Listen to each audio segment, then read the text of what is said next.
Go.Gl, porté par la publicité, s'attaque de front à Apple et Amazon. De notre correspondant à Washington. À l'occasion de la publication de ses résultats trimestriels, Alphabet a révélé sa nouvelle stratégie. La maison mère de Google s'appuie sur la forte croissance de son principal métier, la publicité numérique, pour investir massivement dans des activités qui la placent en concurrence directe avec Apple et Amazon, les équipements incorporant de l'intelligence artificielle, la production de contenus originaux pour sa plateforme de streaming, YouTube, et les services informatiques. C'est dans le contexte de ce tournant qu'il faut replacer ses performances financières au cours des 3 premiers mois de l'année. Elles sont excellentes, même si certains changements de normes comptables exagèrent certaines tendances. Les profits d'Alphabet bondissent de 73%, pour atteindre 9,4 milliards de dollars, tandis que son chiffre d'affaires issu de la vente de publicité décolle de 24%, à 26,6 milliards de dollars.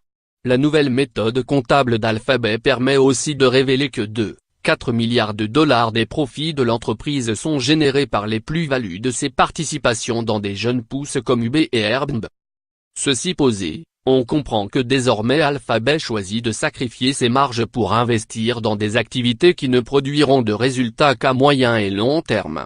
Les dépenses d'investissement à long terme de la firme californienne font plus que tripler par rapport à l'année dernière pour atteindre 7,3 milliards de dollars rien qu'au cours des 3 derniers mois. Ces investissements réduisent ses marges d'exploitation de 27% à 22%. De quoi refroidir certains à Wall Street, pris par surprise.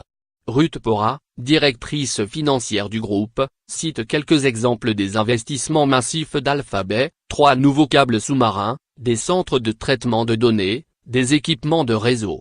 Mais il s'agit aussi d'un immeuble de 2,4 milliards de dollars dans le quartier de Chelsea à New York, des dizaines d'ingénieurs pour concevoir de nouveaux composants électroniques originaux capables d'exécuter des tâches complexes d'intelligence artificielle et des spécialistes de contenu vidéo. Dans la production et la vente de smartphones et de haut-parleurs intelligents, secteur dominé par Apple et Amazon, Sundar Pichai, le patron de Google, s'estime à 2 à 3 ans de la position dans laquelle nous voulons être. Il reste beaucoup de chemin à parcourir à Google avant de rivaliser avec Apple par exemple. Au cours des 3 derniers mois de 2017, alors que Google vendait environ 2 millions de ses smartphones Pixel, Apple distribuait 77 millions d'iPhones.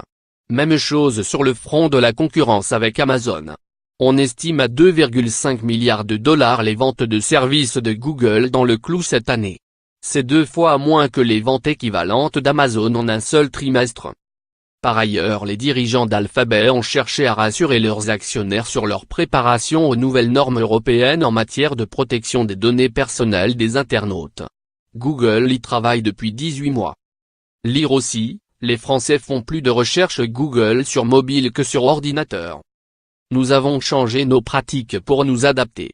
Nous fournissons aussi aux utilisateurs des moyens puissants de contrôle et de réglage relatifs à la vie privée, affirme Ruth Pora. Mais Sundar Pichai insiste pour différencier Google, dont le principal métier est encore la recherche d'informations sur Internet, de Facebook qui se targue de bien connaître les goûts des internautes pour mieux cibler ses messages publicitaires. Il est important de comprendre que l'essentiel de notre métier dans la publicité est lié à la recherche, fonction où nous nous appuyons sur des informations très limitées. Il s'agit essentiellement des mots-clés qui vont déterminer quelle sera la publicité qui s'affichera. Google, qui draine pourtant énormément d'informations sur des milliards d'utilisateurs de smartphones équipés de son logiciel Android, veut donc paraître moins intrusif que Facebook.